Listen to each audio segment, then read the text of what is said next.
В Благоевград беше открито Българо-украинско сдружение на казаците. Какво представлява казачеството и защо именно в Благоевград се учредява неправителствената организация, ще разберем сега от Венцислав Гълъбов, който стана член на сдружението и негов заместник-председател. Добър ден!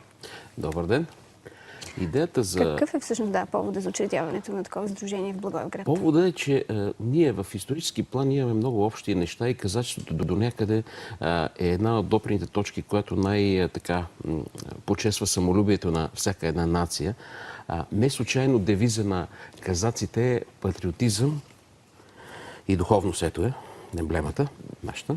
Какво всъщност представлява казачеството?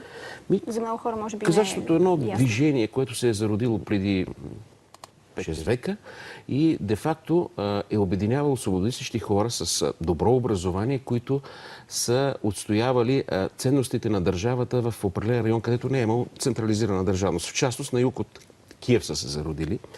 И в много отношения те са били елита на тогавашното местно население и са носили традициите, честта и славата за местното население. Много е характерно, че това, което те са носили в същността си, го има в много народи и нации и по този начин допрените точки и това да се идентифицираме с казаците съществува не само при нас.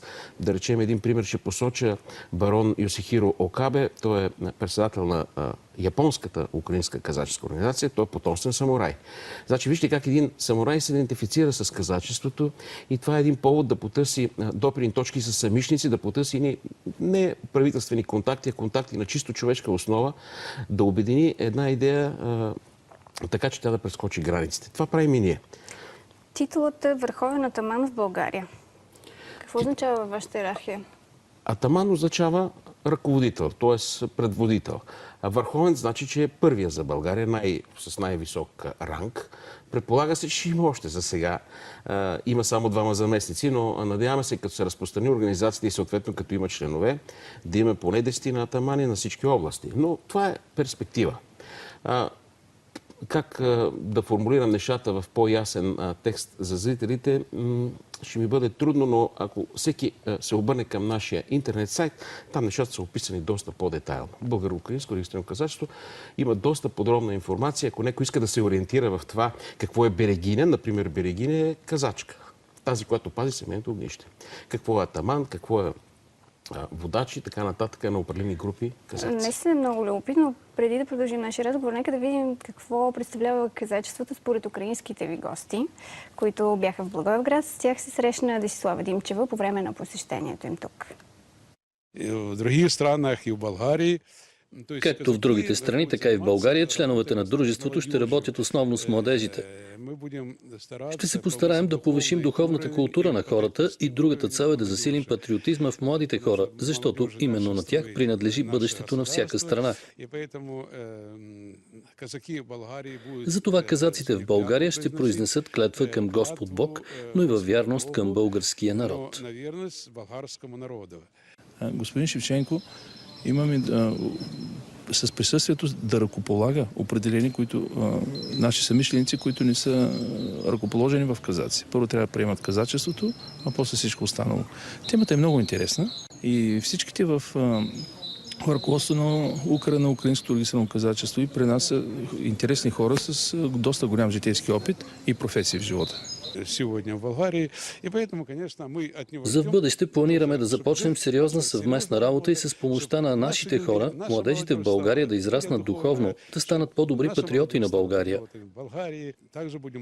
Ще работим за укрепване на връзките между българския и украинския народ в областта на бизнеса, културата, образованието, науката и спорта.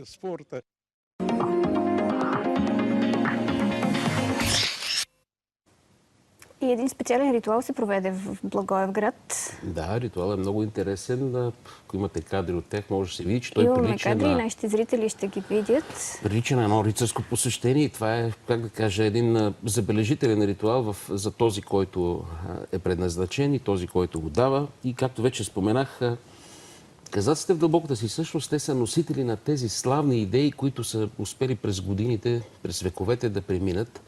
И се надяваме, чрез техните ритуали, идеи и това, което ще направим, за бъдеще, за сега сме още в началото, да покажем така една инициатива на неправителствено ниво от обществена полза, така както сме се регистрирали, която да бъде така повод за гордост. Вие защо решихте да се присъедините, да станете член? Защото в голяма степен се идентифицирам с идеите, с устоите на казачеството и според мен те са не само меродавни във времето, а са и значими за всяка една нация.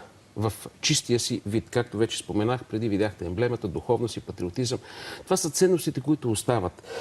Това да съхраниш историческите моменти на гордост. Виждаме много интересен жезъл. Може ли да се нарече жезъл? Типичен жезъл, да. Прилича на Боздоган, ако трябва да сме точни. И жезъл съответно, който е символ на властта на атамана, на предводителя. Трябва да ви кажа, че това е инструмент, който с векове се е запазил и може би началото си води от Богдан Хмелницки, който е първия хетман на Киев, това е 16 век.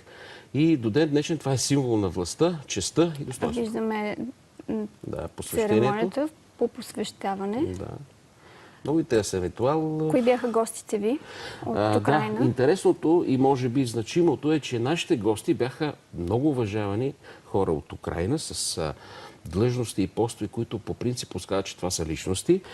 Хетмана на украинското регистрирано казачество, Анатолий Иванович Шевченко, е ректор на Института за изкуствен интелект, професор, доктор на техническите науки, един изключително уважаван аналитичен учен в Украйна, а и съответно в казачеството, тъй като е предводител на цялото украинско казачество.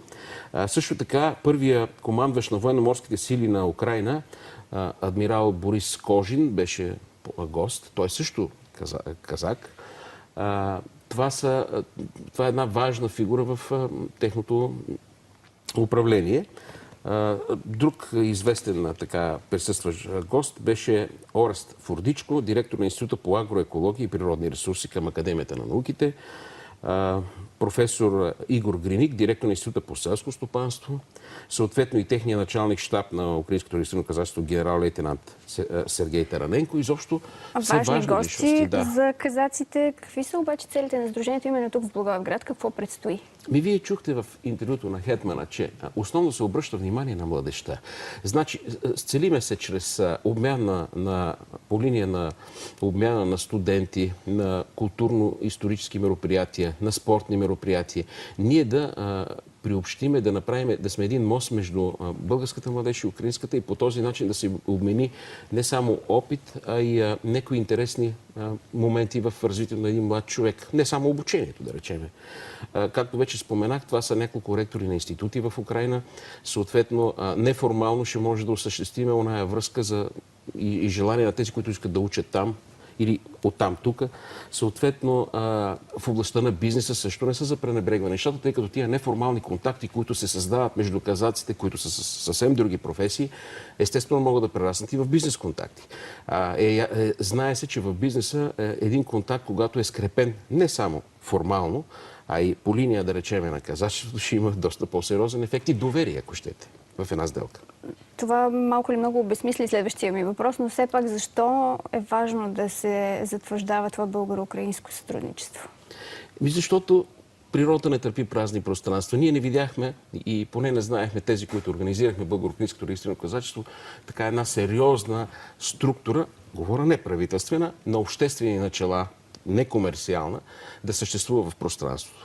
И от доста време, от 4 години близо, зрееше тая идея в нас. Това сме хора от Русе, от Сливен, от Варна, от София, от Пловдив, от Благоевград, които решихме, че тази идея трябва да добие някаква визия и то законна. Да, законна. Да смисъл да сме регистрирани, да сме легитимирани в общественото пространство, а не да стоиме като ентусиасти и всеки да действа самостоятелно. Тоест, запълнихме една празнина, според мене, а идеята за дружбата между български и украински народ, тя е доста по-стара и ние не искаме да я обсебваме, просто сме в унисон с нея. Пожелавам ви успех. Благодаря. На всички тези начинания, които предстоят, и спортни прояви, и обмен на студенти. Култура между България и Украйна. Много ви благодаря за участието аз в благодаря. България днес. Венцислав Гълъбов в студиото ни в Благоевград. Предаването продължава с още теми и гости. Как потъването на Созопол донесе приз за най-добър чуждестранен филм на фестивал в Ню Йорк. В студиото с престижната награда ще ни гостува режисьорът Костадин Бонев. Останете с нас до 17:30, защото сме ви подготвили още.